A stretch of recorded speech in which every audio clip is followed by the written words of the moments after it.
ಎಲ್ರಿಗೂ ನಮಸ್ಕಾರ.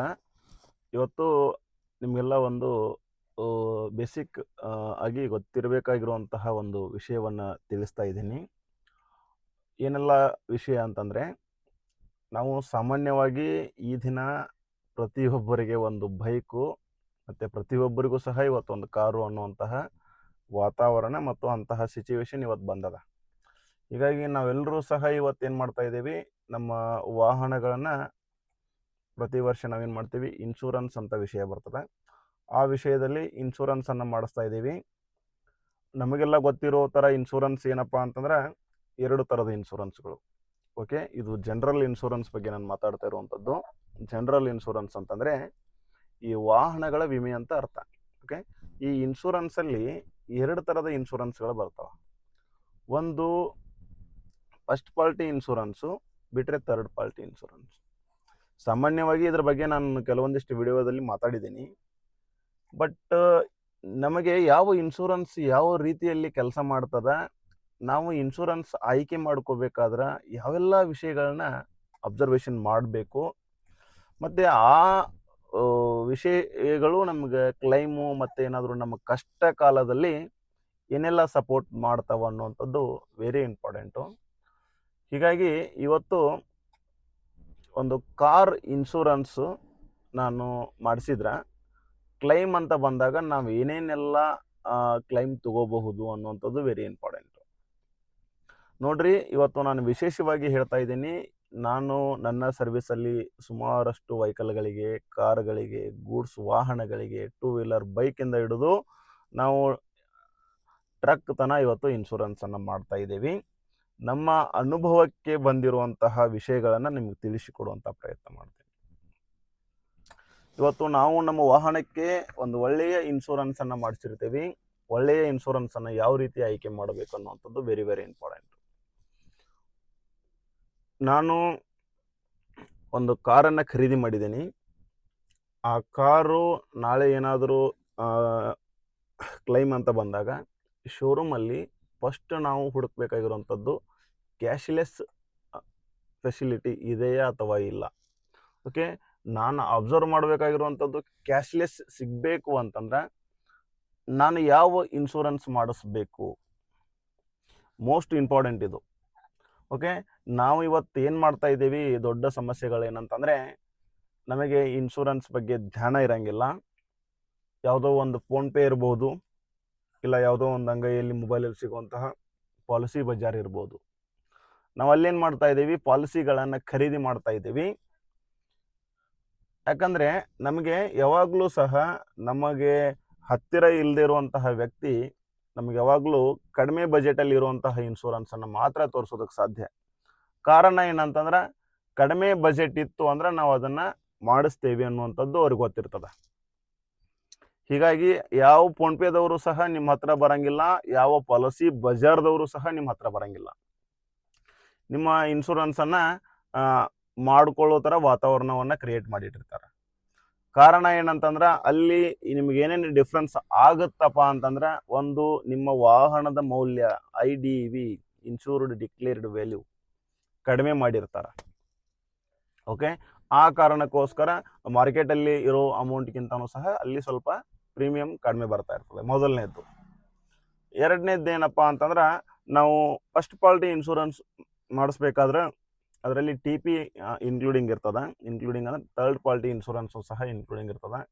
But third party insurance claim ಯಾವಾಗಲೂ ಪ್ರಾಪರ್ಟಿ ಇರ್ಬೋದು, ಯಾವುದಾದ್ರೂ ವಸ್ತುಗಳಿರಬಹುದು, ಇದಕ್ಕೆ ಒಂದು ಲಿಮಿಟೇಷನ್ ಇರ್ತದೆ. 75 ಲ್ಯಾಕ್ ಕವರೇಜ್ ಇರ್ತದೆ. ಓಕೆ, ಅದೇ ಥರ ಒಬ್ಬ ವ್ಯಕ್ತಿಗೆ ಏನಾದರೂ ನಾವು ವೆಹಿಕಲನ್ನು ಹಾಸಿದ್ರೆ ಆ ವ್ಯಕ್ತಿ in case any death or 75% handicap ಅದಕ್ಕೇನಾದ್ರು ಸೂಕ್ತ ಕ್ಲೈಮು ಬೇಕು, ಅದನ್ನು ಸಹ ಇನ್ಶೂರೆನ್ಸ್ ಕಂಪ್ನಿನೇ ಕೊಡಬೇಕು. ಅದಕ್ಕೆ ನಾವು ಇನ್ಶೂರೆನ್ಸನ್ನು ಮಾಡಿಸಿರ್ತೀವಿ. ಬಟ್ ನಾವು ಫೋನ್ಪೇ ಮತ್ತು ಪಾಲಿಸಿ ಬಜಾರ್ಗಳಲ್ಲಿ ಇನ್ಶೂರೆನ್ಸ್ ಮಾಡಿಸ್ತೇವಲ್ಲ, ಅಲ್ಲಿ ಅನ್ಲಿಮಿಟೆಡ್ ಕವರೇಜ್ ಇರೋಂಗಿಲ್ಲ. 60,000 6,000 ಲಿಮಿಟೇಷನ್ ಇರ್ತದೆ. ಈ ಕಾರಣಕ್ಕೋಸ್ಕರ ಅಲ್ಲಿ ಪ್ರೀಮಿಯಂ ಕಡಿಮೆ ಬರ್ತಾ ಇರ್ತದೆ. ಓಕೆ, ಇಷ್ಟೆಲ್ಲ ಬೇಸಿಕ್ ವಿಷಯಗಳನ್ನು ನಾವು ತಿಳಿದುಕೊಳ್ಳದೆ ನಾವು ಇವತ್ತು ಬೇರೆ ಬೇರೆ ಕಡೆ ಪಾಲಿಸಿಗಳನ್ನು ಖರೀದಿ ಮಾಡಿಬಿಟ್ಟು ಕ್ಲೈಮ್ ಬಂದಾಗ ಸಾಲಗಾರರಾಗ್ತಾ ಇದ್ದೀವಿ. ಅಂತಹ ಪ್ರತ್ಯಕ್ಷ ಉದಾಹರಣೆಗಳನ್ನ ನಾವು ಇವತ್ತು ನೋಡಿದ್ದೇವೆ. ಓಕೆ, ಈಗ ವಿಷಯಕ್ಕೆ ಬರ್ತಾ ಇದ್ದೀನಿ. ಇವತ್ತು ನಾನು ಒಂದು ಕಾರ್ ಇನ್ಶೂರೆನ್ಸನ್ನು ಮಾಡಬೇಕಾಗಿದೆ. ಓಕೆ, ಇವತ್ತು ನಾನೇ ಒಬ್ಬ ಕಸ್ಟಮರ್ ಅಂತ ತಿಳ್ಕೊಂಡು ಮಾಹಿತಿಯನ್ನು ನೀಡ್ತೀನಿ.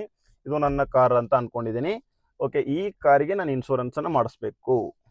ಓಕೆ, ಈ ಕಾರಿಗೆ ನಾನು ಇನ್ಶೂರೆನ್ಸ್ ಮಾಡಿಸ್ಬೇಕಂದ್ರೆ ನಾನು ಏನೇನು ಅಬ್ಸರ್ವೇಷನ್ ಮಾಡಬೇಕು? ಓಕೆ, ನನ್ನ ಕಾರ್ ಇವತ್ತು ಚೆನ್ನಾಗಿದೆ, ಏನೋ ಸಮಸ್ಯೆ ಇದೇ ಥರ ಮುಂದೆ ಇರುತ್ತಂತ ನಂಗೆ ಗೊತ್ತಿಲ್ಲ. ಯಾಕಂದರೆ ರಸ್ತೆ ಮೇಲೆ ಓಡುವಂತಹ ಕಾರು ನಾನು ಸರಿ ಇದ್ದರೂ ಬೇರೆದವರು ಬಂದು ನನ್ನ ಕಾರಿಗೆ ಹೊಡಿಬೋದು, ಏನಾದರೂ ಇನ್ಸಿಡೆಂಟ್ ಆಗ್ಬೋದು. ಏನಾದರೂ ಆದಾಗ ನನ್ನ ಕೈಲಿಂದ ಇದಕ್ಕೆ ಖರ್ಚು ಮಾಡೋಷ್ಟು ಸಾಮರ್ಥ್ಯ ಇರಂಗಿಲ್ಲ. ಯಾಕಂದರೆ ಲಕ್ಷ ಕೊಟ್ಟು ಕಾರ್ ತೊಗೊಂಡಿರ್ತೀವಿ. ಸಡನ್ನಾಗಿ ನಾಳೆ 5 ಲಕ್ಷ ಕಟ್ಟು ಅಂದರೆ ಎಲ್ಲಿಂದ ಕಟ್ಟೋಕ್ಕಾಗತ್ತೆ ರೀ? ಕಾರ್ ತೊಗೋಬೇಕಾದ್ರೆ EMI ಮಾಡಿಸಿರ್ತೇವೆ ನಾವೆಲ್ಲ. ಓಕೆ, ಇಂಥ ಸಂದರ್ಭದಲ್ಲಿ ನಾನಿವತ್ತು ಒಳ್ಳೆ ಇನ್ಶೂರೆನ್ಸನ್ನು ಯಾವ ರೀತಿ ಆಯ್ಕೆ ಮಾಡ್ಕೋಬೇಕು ಅಂದರೆ, ಮೊದಲು ಅಬ್ಸರ್ವ್ ಮಾಡಬೇಕಾಗಿರುವಂಥದ್ದು, ನಾನು Hyundai car, okay, Hyundai car ತೊಗೊಂಡಿದ್ದೀನಿ. ಹುಂಡೈ ಶೋರೂಮಲ್ಲಿ ಯಾವ ಇನ್ಶೂರೆನ್ಸ್ಗಳು ಕ್ಯಾಶ್ಲೆಸ್ಸಲ್ಲಿ ಸಿಗ್ತಾ ಇದ್ದಾವೆ? ನನಗೊತ್ತು ಚೋಳ ಇದೆ, ಯೂನಿವರ್ಸಲ್ ಸೋಂಪೋ ಇದೆ, HDFC ಇದೆ, SBI ಇದೆ. ಇಷ್ಟೆಲ್ಲ ಕಂಪ್ನಿಗಳು ಸಹ ಅಲ್ಲಿ ಕ್ಯಾಶ್ಲೆಸ್ಸಲ್ಲಿ ಇದೆ ಅಂತ ನಂಗೆ ಗೊತ್ತು. ಯಾಕಂದರೆ ನಾನು ಇನ್ಶೂರೆನ್ಸ್ ಅಡ್ವೈಸರ್ ಆಗಿ ಮಾಹಿತಿಯನ್ನು ತಿಳ್ಕೊಂಡಿರ್ಬೇಕಾಗ್ತದೆ. ಓಕೆ, ಇದು ಕ್ಯಾಶ್ಲೆಸ್ ಅಂದರೆ ಏನು ಅಂತ ಒಂದು ಇಂಪಾರ್ಟೆಂಟು. ಕ್ಯಾಶ್ಲೆಸ್ ಅಂತಂದರೆ, ನಾನು ಶೋರೂಮಿಗೆ ವೆಹಿಕಲನ್ನು ರಿಪೇರಿ ಮಾಡೋದಕ್ಕೆ ಕೊಟ್ಟಿರ್ತೀನಿ. ಅಲ್ಲಿ ರಿಪೇರಿ ಖರ್ಚು ಸುಮಾರು 1 ಲಕ್ಷ ಆಗಿರ್ತದೆ. ಆ 1 ಲಕ್ಷ ರೂಪಾಯಿಯನ್ನು ಡೈರೆಕ್ಟ್ ಇನ್ಶೂರೆನ್ಸ್ ಕಂಪ್ನಿಯವರು ಶೋರೂಮಿಗೆ ಕೊಡ್ತಾರೆ. ಡಿಫ್ರೆನ್ಸ್ ಅಮೌಂಟನ್ನು 5000 6000 ಏನೋ ಇರ್ತದೆ, ಅದನ್ನು ನಾನು ಕೊಡ್ತೀನಿ. ಇದು ನಾವು ಸಿಸ್ಟಮ್ ಈ ಥರ ಕ್ಲೈಮ್ ತೊಗೊಳೋದಕ್ಕೆ ಕ್ಯಾಶ್ಲೆಸ್ ಅಂತೇಳಿ ಕರಿತೀವಿ. ಇದನ್ನು ಬಿಟ್ಟು ಇನ್ನೊಂದು ಆಪ್ಷನ್ ಅದ, ರೀಎಂಬರ್ಸ್ಮೆಂಟ್ ಅಂತೇಳಿ ಕರಿತೀವಿ. ರೀಎಂಬರ್ಸ್ಮೆಂಟ್ ಅಂತ ಏನಂದರೆ, ಅದೇ 1 ಲಕ್ಷ ಖರ್ಚನ್ನು ನಾನೇ ನನ್ನ ಕೈಯಿಂದ ಖರ್ಚು ಕೊಟ್ಟು ನನ್ನ ವೆಹಿಕಲನ್ನು ತೊಗೊಂಡು ಬರುವಂಥದ್ದು. ಅಲ್ಲಿ ನನಗೇನು ಬಿಲ್ಗಳನ್ನು ಕೊಟ್ಟಿರ್ತಾರ, ಎಲ್ಲ ಇನ್ವಾಯ್ಸ್ ಡಾಕ್ಯುಮೆಂಟ್ಗಳನ್ನು, ಅದಾದ ನಂತರ ನಾನು ಯಾವ ಇನ್ಶೂರೆನ್ಸ್ ಕಂಪ್ನಿ ತೊಗೊಂಡಿರ್ತೀನಿ ಆ ಇನ್ಶೂರೆನ್ಸ್ ಕಂಪ್ನಿಗೆ ಸಬ್ಮಿಟ್ ಮಾಡುವಂಥದ್ದು. ಓಕೆ, ಇದಕ್ಕೆ ಮ್ಯಾನುವಲ್ ಅಂದರೆ ಈ ಥರ ಮ್ಯಾನುವಲ್ ಪ್ರೊಸೀಜರ್ ಇರ್ತದೆ. ಇದಕ್ಕೆ ರೀಎಂಬರ್ಸ್ಮೆಂಟ್ ಅಂತೇಳಿ ಕರಿತೀವಿ. ಇದನ್ನು ಸಹ ನಾವು ಈ ಥರನೂ ಸಹ ಕ್ಲೈಮ್ ತೊಗೋಬಹುದು. ಓಕೆ, ಇದು ಎರಡೂ ಕಂಪೇರ್ ಮಾಡಿದರೆ ಬೆಸ್ಟ್ ಆಪ್ಷನ್ ಯಾವ್ದು ಹೇಳ್ರಿ? ಕ್ಯಾಶ್ಲೆಸ್ ಸರ್ವಿಸ್ ಇರುವಂಥದ್ದು ಬೆಸ್ಟು. ಯಾಕಂದರೆ ಟೆನ್ಷನ್ ಇರೋಂಗಿಲ್ಲ. ಡಾಕ್ಯುಮೆಂಟ್ಗಳನ್ನು ಕೊಡಬೇಕು, ವೇಟ್ ಮಾಡಬೇಕು, 10 ಡೇಸು 15 ಡೇಸು ತಿಂಗಳೂ ಆಗಬಹುದು. ಓಕೆ, ಯಾವುದೋ ಒಂದು ಡಾಕ್ಯುಮೆಂಟ್ ಕಡಿಮೆ ಇದ್ದರೂ ಸಹ ರಿಯಂಬರ್ಸ್ಮೆಂಟ್ ಆಗಂಗಿಲ್ಲ. ಈ ಥರ ಸಮಸ್ಯೆಗಳನ್ನ ನಾವು ನಮ್ಮ ಕೆಲಸದಲ್ಲಿ ನೋಡಿರ್ತೀವಿ.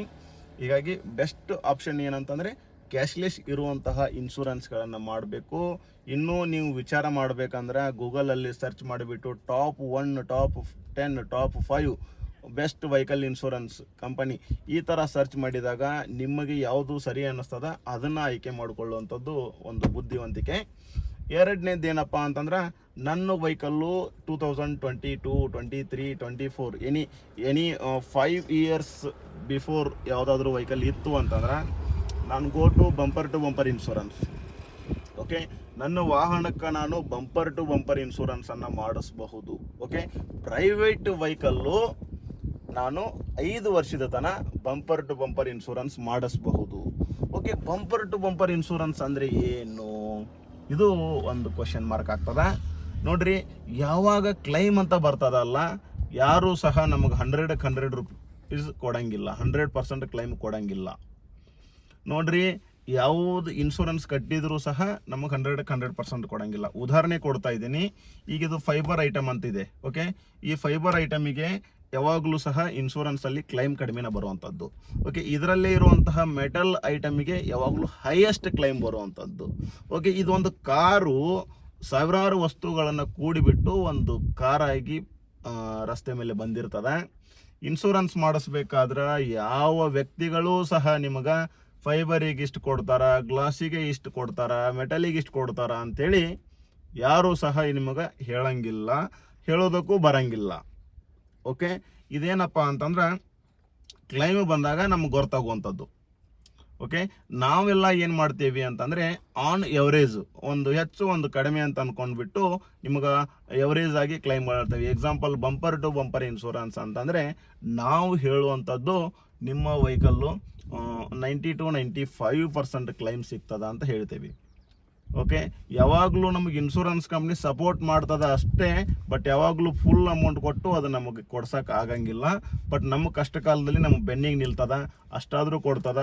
ಅದನ್ನು ನಾವು ಉಪಯೋಗ ಮಾಡ್ಕೋಬೇಕು ಅಂತಂದ್ರೆ ನಾವು ಬಂಪರ್ ಟು ಬಂಪರ್ ಇನ್ಶೂರೆನ್ಸನ್ನು ಮಾಡಿಸ್ಬೇಕು. ಬಂಪರ್ ಟು ಬಂಪರ್ ಇನ್ಶೂರೆನ್ಸ್ ಅಂದರೆ ಹೈಯೆಸ್ಟ್ ಕ್ಲೈಮ್ ಕೊಡುವಂಥದ್ದು. ಬಂಪರ್ ಟು ಬಂಪರ್ ಇನ್ಶೂರೆನ್ಸು ಏನೆಲ್ಲ ಸ್ಪೆಷಲಿಸ್ಟ್ ಇರ್ತದ, ಏನೇನು ವಿಶೇಷಗಳು ಅದರಲ್ಲಿ ಅಂತಂದ್ರೆ, ಓಕೆ, ಒಂದು ಜೀರೋ ಡಿಪ್ರಿಸಿಯೇಷನ್ ಕವರ್ ಅಂತ ಕರಿತೀವಿ. ಓಕೆ, ಅದಾದಮೇಲೆ ಕಾಸ್ಟ್ ಆಫ್ ಕನ್ಸ್ಯೂಮಬಲ್ಸ್ ಅಂತ ಕರಿತೀವಿ. ನಟ್ಟು, ಬೋಲ್ಟು, ಡೆನ್ಸು, ಇದಕ್ಕೆಲ್ಲ ಸಹ ನಮಗೆ ಕ್ಲೈಮ್ಗಳು ಸಿಗಬೇಕು ಅಂತಂದ್ರೆ ಕಾಸ್ಟ್ ಆಫ್ ಕನ್ಸ್ಯೂಮಬಲ್ಸ್ ಅಂತ ತಗೋತೀವಿ. ಅದಾದ ನಂತರ next engine gear box protector ಅಂತ ಬರ್ತದೆ. ನೋಡಿರಿ, ಸಾಮಾನ್ಯವಾಗಿ ನಾವು ವೆಹಿಕಲ್ಗೆ ಇನ್ಶೂರೆನ್ಸ್ ಮಾಡಿಸ್ಬೇಕಾದ್ರೆ ಇಂಜಿನಿಗೋಸ್ಕರ ಸಪ್ರೇಟಾಗಿ ಒಂದು ಎಡಿಷ್ನಲ್ ಎಡಾನ್ ಅಂತ ಬರ್ತದೆ. ಅದನ್ನು ತೊಗೊಂಡ್ರೆ ಮಾತ್ರ ಏನಾದರೂ ನಮ್ಮ ಆಕ್ಸಿಡೆಂಟಲ್ಲಿ ಇಂಜಿನ್ಗೆ ಏನಾದರೂ ಪೆಟ್ಟು ಹತ್ತಿತ್ತು ಅಂದರೆ ಅದನ್ನು ಸಹ ನಾವು ರಿಪೇರ್ ಮಾಡಿಸ್ಬಹುದು. ಅದಕ್ಕೂ ಸಹ ನಾವು ಸಪ್ರೇಟಾಗಿ ಎಡಾನನ್ನು ತೊಗೋಬೇಕಾಗ್ತದೆ. ಓಕೆ, ಅದರ ಜೊತೆ ಇನ್ನೊಂದು ಎಡಾನ್ ಬರ್ತದೆ. ಹೊಸದಾಗಿ ವೆಹಿಕಲ್ ತೊಗೋಬೇಕಾದ್ರೆ ಎಲ್ಲರೂ ಅಬ್ಸರ್ವ್ ಮಾಡಿರ್ತಾರೆ, RTI ಅಂಥೇಳಿ ಕರಿತೀವಿ. ಇದೇನಪ್ಪ RTI ಅಂತಂದ್ರೆ ರಿಟರ್ನ್ ಟು ಇನ್ವಾಯ್ಸು. ಅಂದರೆ ಈಗ ನಾನು ಸುಮಾರು 15 ಲಕ್ಷ ಕೊಟ್ಟು ಒಂದು ಕಾರನ್ನು ಖರೀದಿ ಮಾಡಿದ್ದೀನಿ. ನನ್ನ ಕಾರು ಯಾವುದೋ ಒಂದು ಪ್ರವಾಹ ಬಂತು, ಮಳೆ ಬಂತು, ಇಲ್ಲ ಯಾರೋ ಕಿಡಿಗೇಡಿಗಳು ಬೆಂಕಿ ಹಚ್ಚಿಬಿಟ್ಟು ನನ್ನ ಕಾರನ್ನು ಸುಟ್ಟುಬಿಟ್ರು, ಇಲ್ಲ ಯಾವುದೋ ಒಂದು ಮೇಜರ್ ಆಕ್ಸಿಡೆಂಟ್ ಆಯಿತು, ನನ್ನ ಕಾರು ಮ್ಯಾಕ್ಸಿಮಮ್ ಟೋಟಲಲ್ಲಿ ಲಾಸ್ ಅಂತ ಬಂತು. ಇಂಥ ಸಂದರ್ಭದಲ್ಲಿ ನಿಮ್ಗೆ ಏನಾಗ್ತದೆ ಹೇಳ್ರಿ? ನೀವು ಕೊಟ್ಟಿರುವಂತಹ ಕಾರ್ ವ್ಯಾಲ್ಯೂ ಏನು ನಿಮ್ಗೆ ಅನುಕೂಲ ಆಗಂಗಿಲ್ಲ. ಓಕೆ, ಇದು RTI ಅಂತಂದರೆ ರಿಟರ್ನ್ ಟು ಇನ್ವಾಯ್ಸು. ಈ ಥರ ಸಂದರ್ಭಗಳು ಬಂದಾಗ ನಿಮ್ಮ ವಾಹನದ ಏನು ಇನ್ವಾಯ್ಸ್ ಅಮೌಂಟ್ ಅಂತ ಇರ್ತದಲ್ಲ, ನೀವು ಕಟ್ಟಿರುವಂತಹ ಅಮೌಂಟನ್ನು ನೀವು 100% ವಾಪಸ್ ತಗೋಬಹುದು. ಓಕೆ, ಇದಕ್ಕೆ ಸಂದರ್ಭ ಏನಂತಂದರೆ 100% ಲಾಸ್ ಆಗಿರಬೇಕು ವೆಹಿಕಲ್. ಓಕೆ, ಟೋಟಲಿ ಲಾಸ್ ಅಂತ ಬಂದಾಗ ಈ ಎಡಾನ್ ಕವರೇಜನ್ನು ತೊಗೊಂಡ್ರೆ ಮಾತ್ರ ನಿಮಗೆ ಅದು ಕ್ಲೈಮ್ ಸಿಗುವಂಥದ್ದು. ನೀವೇನಾದರೂ ಇನ್ಶೂರೆನ್ಸಲ್ಲಿ ಕಡಿಮೆ ಬರಬೇಕು ಅಮೌಂಟ್ ಅಂತ ಹೇಳಿಬಿಟ್ಟು ಈ ಥರ ಎಡಿಷ್ನಲ್ ಎಡಾನ್ಗಳನ್ನು ಬೇಡ ಅಂತೇಳಿ ತೆಗೆದಿದ್ರೆ ನಿಮ್ಮ ಗಾಡಿ ಸುಟ್ಟರೂ ಸಹ ನಿಮಗೆ 15 ಲಕ್ಷ ಅಲ್ಲ 5-6 ಲಕ್ಷ ಬರಬೇಕಂದ್ರೆ ಕಷ್ಟಪಡ್ತೀರಿ. ಗೊತ್ತಿರಲಿ ವಿಷಯ ಅಂತ ಹೇಳ್ತಾ ಇದ್ದೀನಿ. ಓಕೆ, ಇದೊಂದಾಯಿತು. ಇದೊಂದು ಬಿಟ್ಟು ಇನ್ನೊಂದು ಆಪ್ಷನ್ ಬರ್ತದೆ. ಇಲ್ಲಿ ನೋಡ್ರಿ, ಇದು ಒಂದು ವೆಹಿಕಲ್ ಕೀ ಇದೆ, ಕೀ ರೀಪ್ಲೇಸ್ಮೆಂಟ್ ಅಂತೇಳಿ ಒಂದು ಎಡಾನ್ ಬರ್ತದೆ. ಓಕೆ, ಇದು ಬಹಳಷ್ಟು ಜನರಿಗೆ ಗೊತ್ತಿರಂಗಿಲ್ಲ ಇದೇನು ಕೆಲಸ ಮಾಡ್ತದ ಅಂತ ಹೇಳ್ಬಿಟ್ಟು. ನೋಡ್ರಿ, ಒಂದು ವೆಹಿಕಲ್ ಕಾರಿಗೆ ಒಂದು ಕೀ ಏನಾದರೂ ಕಳ್ಕೊಂಡು ಬಿಟ್ರೆ ಆ ಕೀ ಗಡ್ಡಿ ಸಮೇತ ಹಾಕಿಸ್ಬೇಕು ಅಂದ್ರೆ ಎಷ್ಟು ಖರ್ಚು ಬರಬಹುದು?